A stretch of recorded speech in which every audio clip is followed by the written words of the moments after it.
What is up, ladies and gentlemen? Nakusoo here, and welcome back to another episode, the second episode of Shantae's Risky Revenge.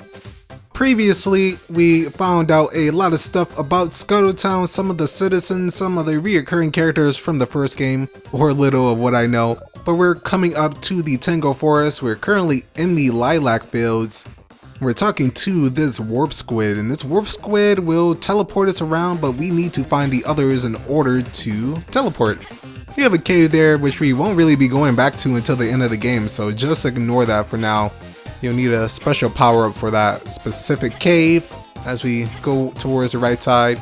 Notice there that you've seen pillars. Usually enemies spawn there, scarecrows, but if you do it quick enough, I'm not entirely sure why they don't spawn sometimes. Sometimes even when backtracking and sliding like that, they still spawn, but for some reason when you do it at random times, I have no idea. I really need to look into the spawning of this game, because sometimes when you go off certain screens, enemies respawn. I'm thinking that certain areas have different spawn rates or something like that, because I know once we get to the pumpkin patch to the west, an area where I'm going to be grinding at the start, you'll see what I'm talking about. But here we are. We're meeting Rottytops, a character found in the first game.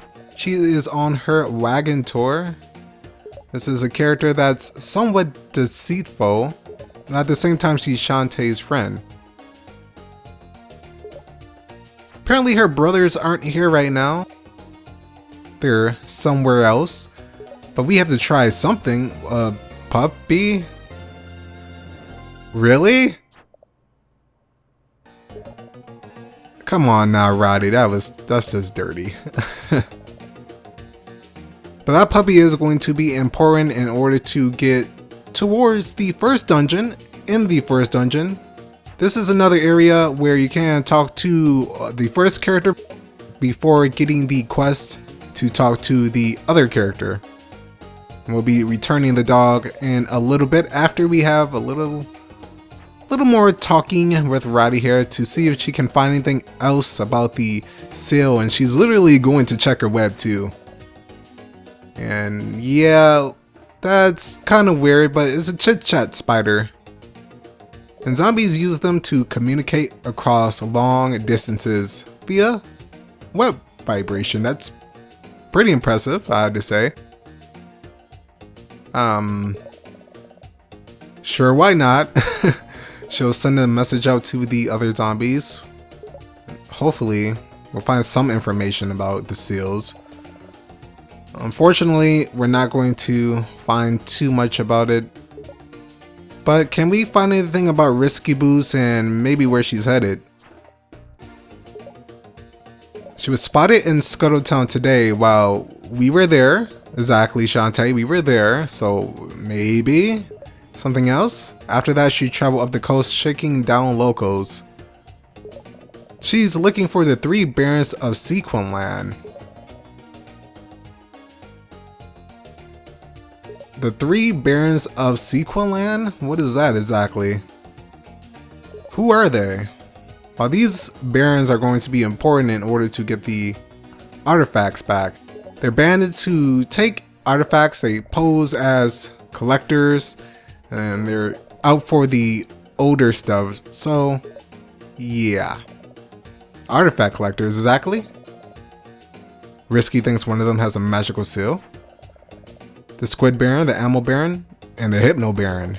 According to this, the Squid Baron lives in the forest, and that is where we're going to be heading towards, but we really need to take the puppy towards their owner before we can get that, and that is going to be where Roddy is going to give us the information. Thanks, Roddy. So now we can continue as we kill this one-eyed spider.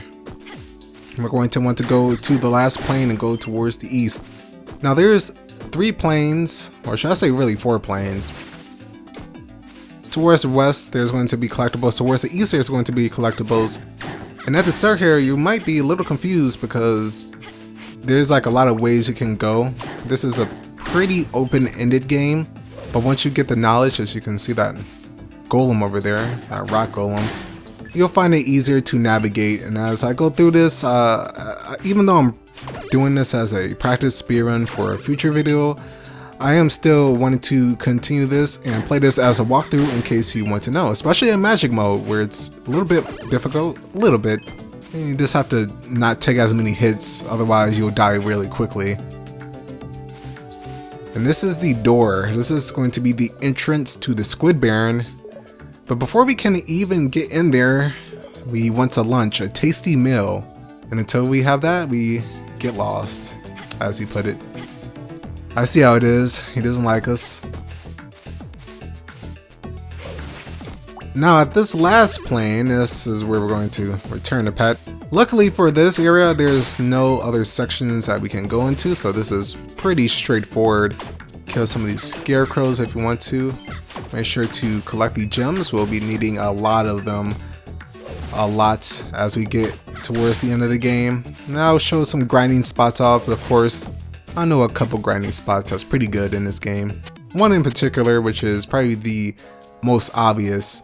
But here we are, we're here with this lovely young chef. She's cooking up and she wants to become a master chef.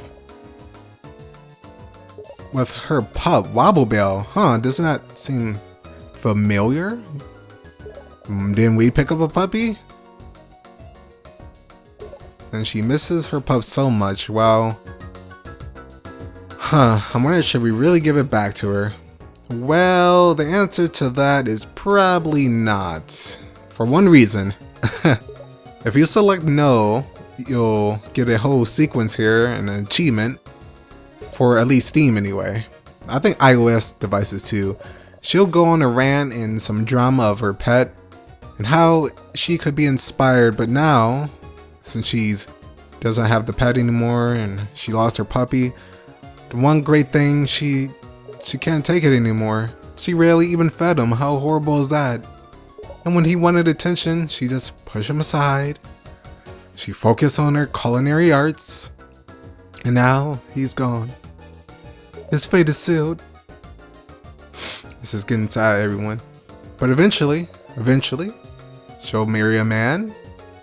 And at least the first one that shows interest, and she'll cook and eventually she'll have famous recipes. She'll probably even become the most famous in the world. Then Wobblebell and her will meet at a random, and it'll be kind of awkward because, you know, it's kind of awkward, you know, Wobble there, you know, they're both there looking at each other like, wow, this is weird. So as she goes on, she's going to be telling us, and I kind of just wanted to show this off because it's a pretty funny story and I think it's kind of cool. A lot of things like this, not too many instances. Still is weird that you want to say no. I guess they give you something for it. But we're giving her her pet back. There you go, we can have Wobblebell back. And her latest recipe, so what is it going to be? I'm banking on it being the tasty meal in order to get into the Squid Baron.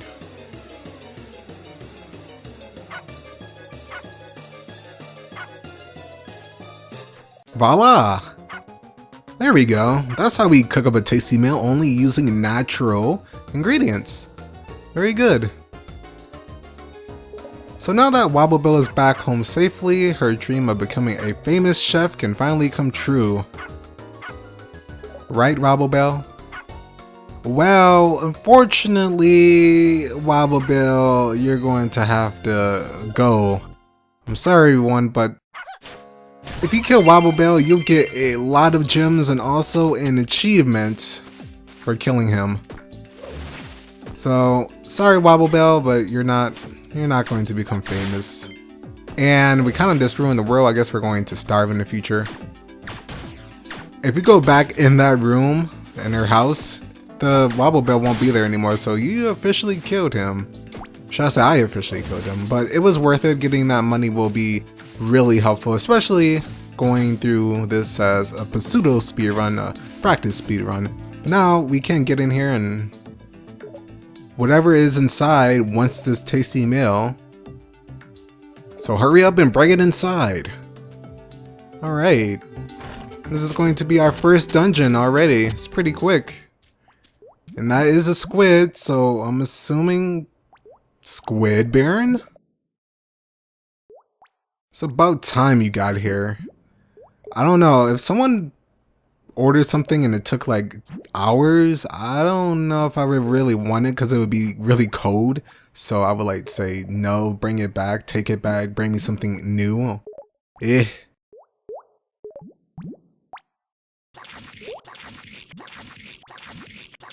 And he is really hungry. Man, that hit the spot. What do I owe you?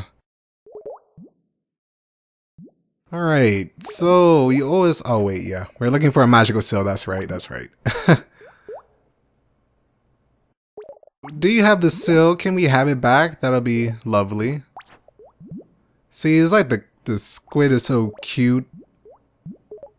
So cute, and he's not gonna betray us, right? Let's both be reasonable. He even wants to talk about it. Can we be reasonable? That would be great. I guess. Okay then. Dine and ditch!